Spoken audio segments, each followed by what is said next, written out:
Welcome back to the ZeroW Podcast, where we talk about lifting, coaching, and more.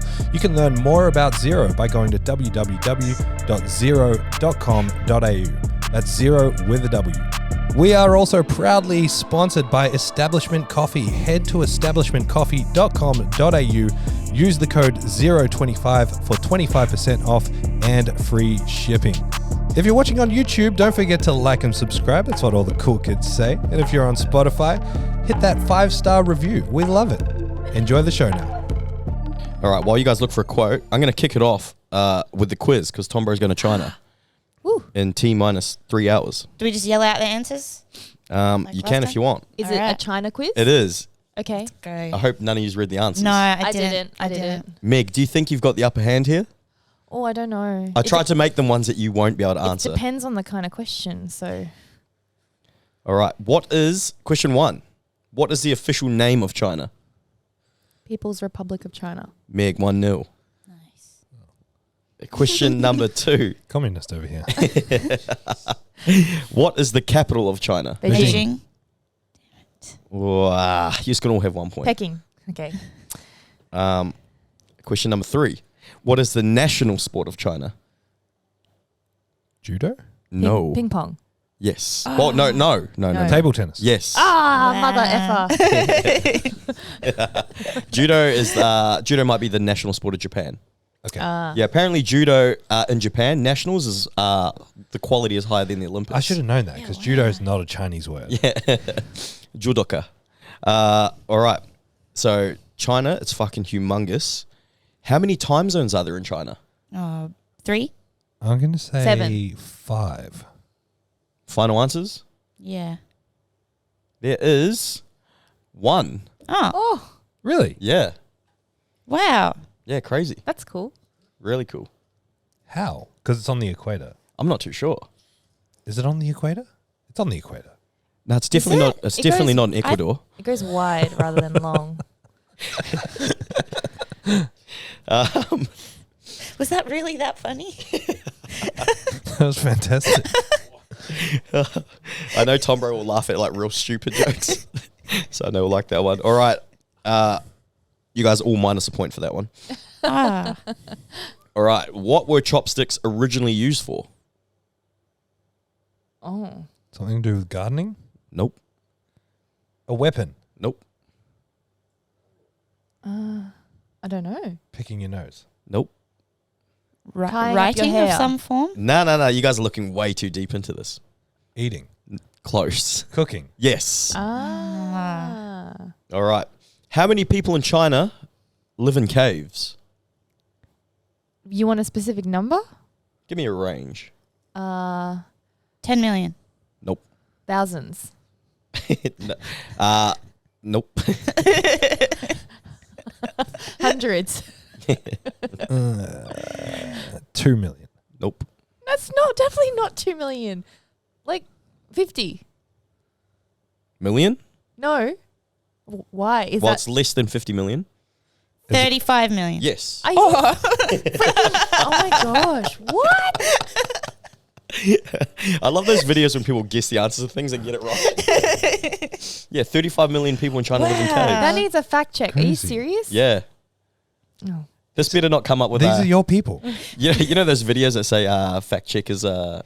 Yeah, blocked on Facebook. All right. I wonder if it's like caves, like you know how they have in Coober Pedy, the hottest town in Australia.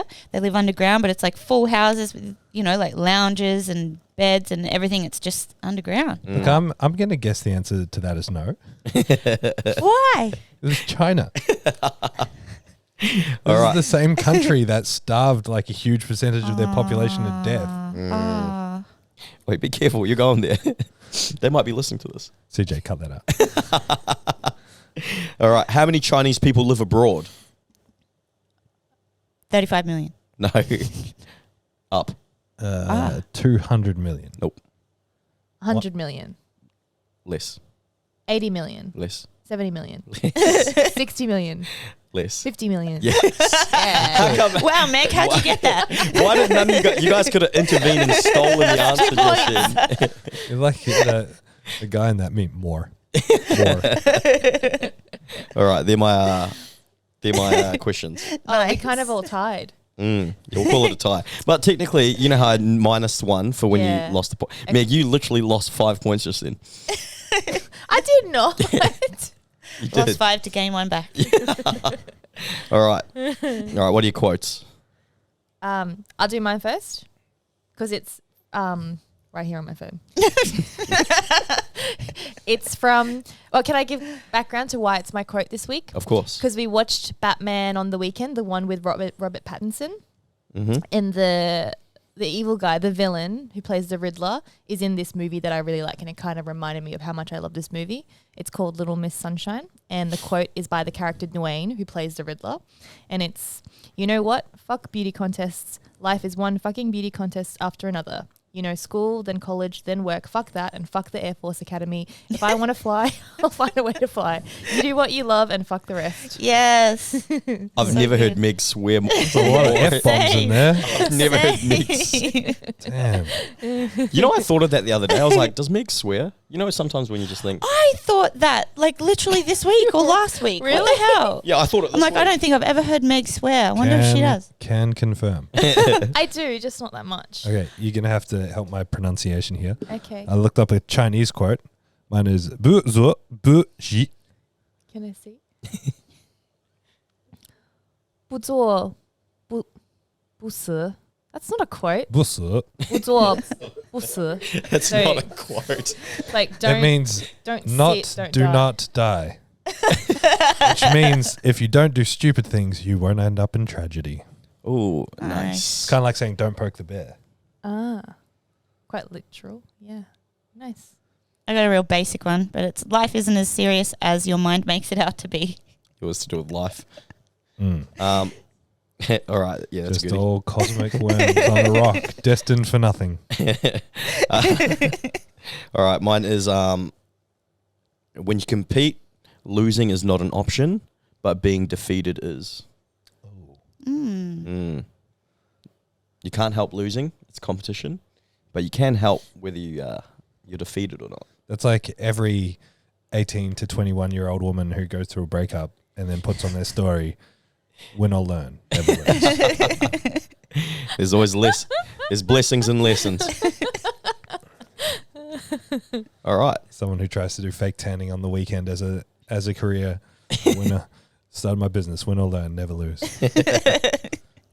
All right. What are you guys grateful for?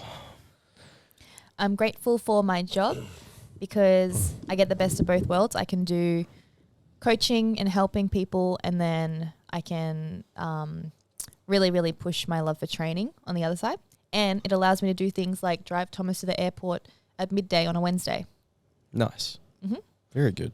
Just for the record, I appreciate the hustle for anyone. So appreciate Meg's hustle. But appreciate if you are doing fake tanning on the weekend as a side hustle. I think that's fucking cool. So ignore my comment earlier. You said that because that's a very common one you see. Yeah. Yeah, I understood that. I didn't see it as I'm making fun of the quote, not the career choice. Which is probably equally as bad. Anyway, stop myself digging myself further. I'm going with what did I learn this week? And I learned that after a certain time at Coles, the chickens become $1.20. What? Yeah. Yes. Yeah. And I know this because Meg's mum called and said, I'm 3 minutes away and I have lots of chicken. And then she pulled in with 12 chickens. These are the hot roast chooks. Yeah. But you'd have to go there at the right time, Yeah. right? Because otherwise they'd just sell out. It was Yeah, it's about like 8:30. 8:30. Wow. Same with sushi joints. You get there at the right time. Oh. Yeah, that was the best thing. I worked at a Terry White pharmacy in a shopping mall growing up. And like when you shut the pharmacy, you walk to the food court and all the Chinese food is like up on the thing. Buy 3 for $10. I don't mind if I do. Just before I say what I'm grateful for, me and Bridget are opening up our fake tanning business this weekend. Yes. Nice. No. Nice. I am grateful for the weather. Yeah, it's so nice. We've had some horrible weather over this Christmas period. So I'm grateful for the sun at the moment. Definitely. That's a slap in the face to Mackay. They're about to be hit by a massive Oh, cyclone. Mackay Are they? and Cairns Yeah. as well. No, Yeah, again. like A bad today, one. tomorrow, yeah. Oh, wow. What a nightmare. Yeah, I was just speaking to Khan on the phone before. They're battening down the hatches. No. Oh, like real bad. Like a tornado, right? Oh, cyclone, yeah. Cyclone? Okay. Crazy. What about you, Bridget? What am I grateful for?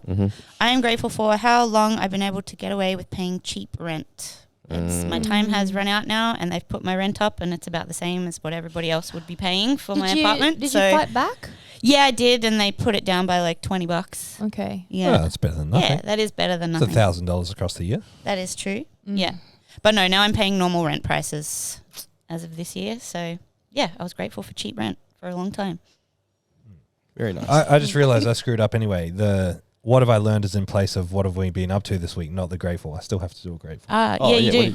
So I'm grateful for Tim and Sherry. They're our people in China that look after us. They're our Chinese mum and dad, and we go over there. Daniel and I are going today. We go over there with absolutely nothing organized or planned because it's quite hard to do in China if you don't have a Chinese ID or Chinese passport. It can be hard to book hotels and get around and buy things. So they do everything and then just bill us at the end of it, which is cool. We just show up, and they've become like family to us. So grateful for them.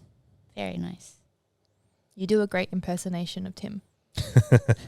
Tim's the best. I'm not going to do it. Have you guys learnt anything this week? Mine's the chickens. Or what have you been up to? Ooh. I'll hit you with what I've learnt. Go. I've learnt that when I used to buy coffee every morning, and if I was, the reason why I was buying coffee every morning, I was just looking for that dopamine hit. ADHD. And then now I've been making it every morning. I'm like, I didn't need that. Yeah, I get excited to come to work and make my little instant coffee. Been on my $4 Aldi instant coffee. Nice. Yeah, so that's what I've learned.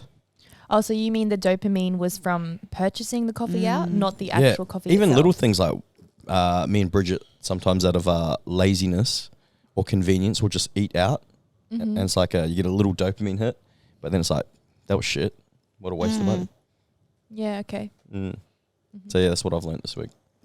Nice. That's a good one. I'll say what I've been up to. We watched The Iron Claw on Sunday, and then was it Batman on Saturday? Is that what we watched? Yep. And then started watching Love on the Spectrum season 2. So good. Wait, what did we watch on Friday? What was that called again? Oh, When Evil Lurks. That gore movie. That was pretty cool. Yeah, it was a really good weekend of watching things. So we watched that horror film, and then Love on the Spectrum, Batman, and Iron Claw. Do you know what Iron Claw is? Nah. Do you, CJ? I think you guys would really like it. It's about the Von Erich brothers, who are like one of the most famous wrestling families. Yeah, OG wrestlers. Oh, what, like pro wrestling? Like WWE wrestling. Oh, cool. Like this is in the Ric Flair era. Oh, mad. Yeah. So Ric Flair's in it quite a bit. Yeah. Yeah. Ric Flair. It's a very it's a dramatic. It's a very sad and good story. Did we watch something else about Ric Flair not that long ago? Oh, I can't remember. Probably. I think it was just a YouTube little doco. Yeah.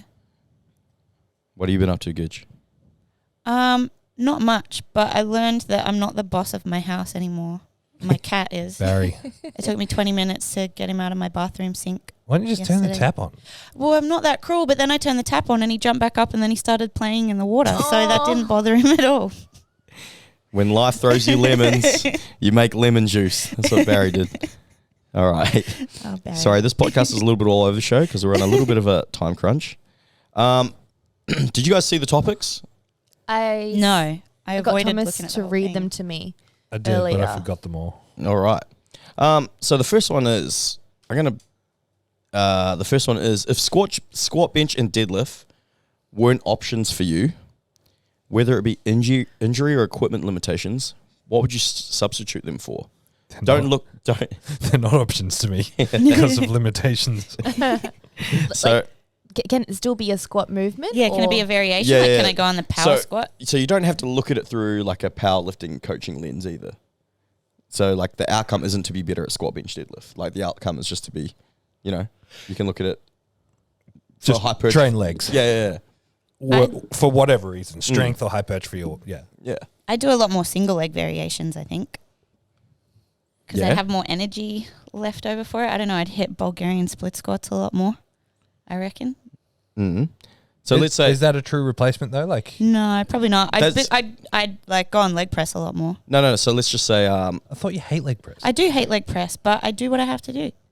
so no. I think we're That's such a lie. Anytime I'm like, let's do leg press, can we please not do leg I press? have never said, can we not do leg press? I just talk about my hate for leg press, but I always do it. I think I it's the always cause do of it. all my injuries and problems. No, I said that's fixing my injuries and my problems.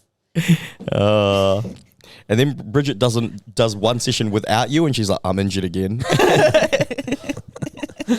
What That about is you also guys? untrue. Probably a squat machine. Mm-hmm. I just think the pendulum squat is just the most awesome squat variation. So much fun. Yes, it I is really fun. like the power squat, but you can go quite heavy on it, and I sometimes wonder if like what you get out of it isn't worth just like the fatigue, because you can go quite hard.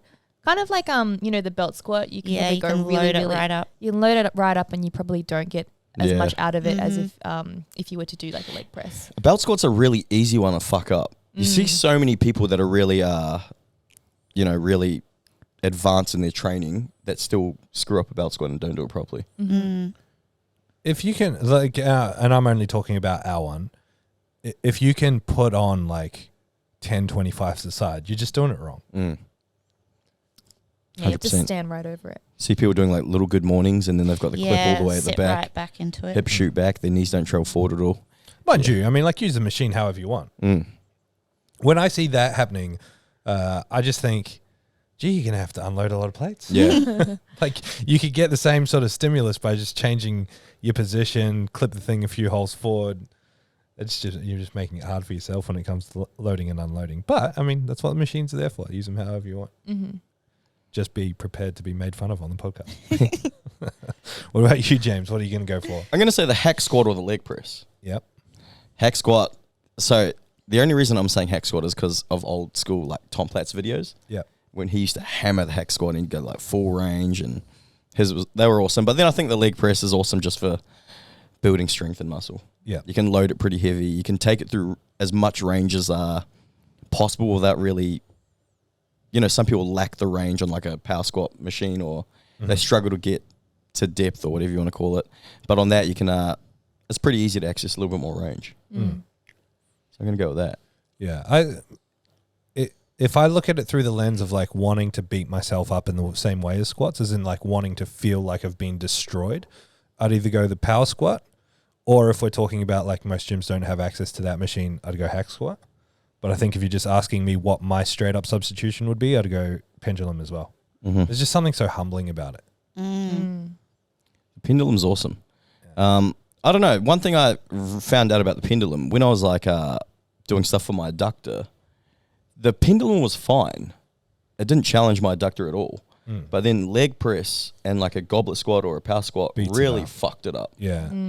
Yeah. That's partially why I lean towards the pendulum as well. For me, with my hips getting worse and worse and worse, it's still one thing that I feel like I'm limited by muscles rather than my hips starting to hurt or some nerve thing happening. Like I did leg press yesterday because I hurt myself doing deads last week and I couldn't squat properly yesterday.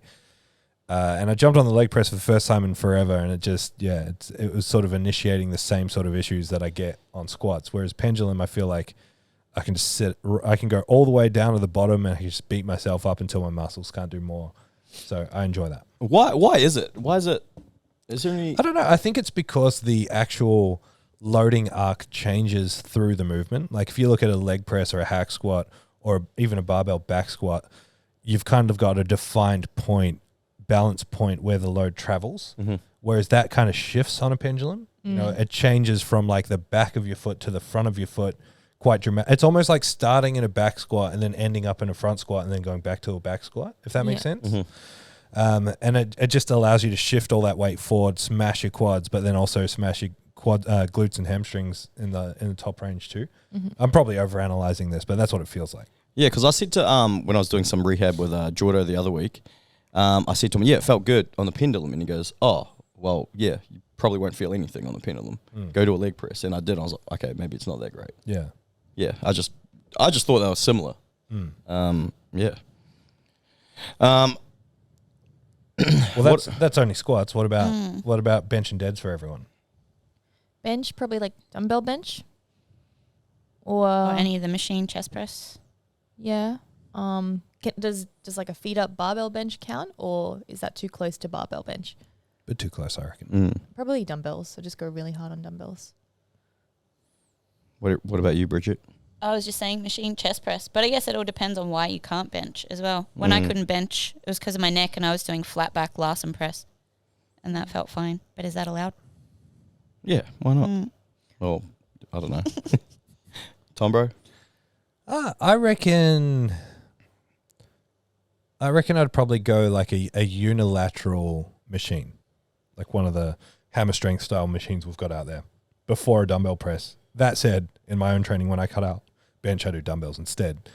But if I'm thinking like just a straight up replacement that feels a little bit closer to bench, I'd go the machine before the dumbbells, because the dumbbells you can change all the torque arrangements at your shoulders. With a machine, you can't really do that because you're stuck to the fixed handles. So, yeah. Yeah, I'm going to go... Me, personally, I'm going to go dumbbells. But I know so many people struggle with dumbbells.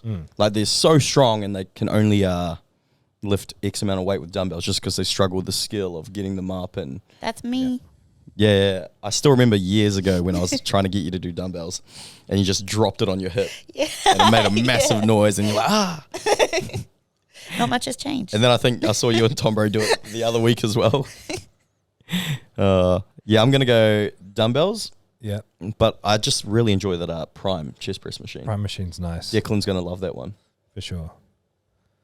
For sure. For deadlift, RDL. Yeah, definitely. Easily. I've gone home.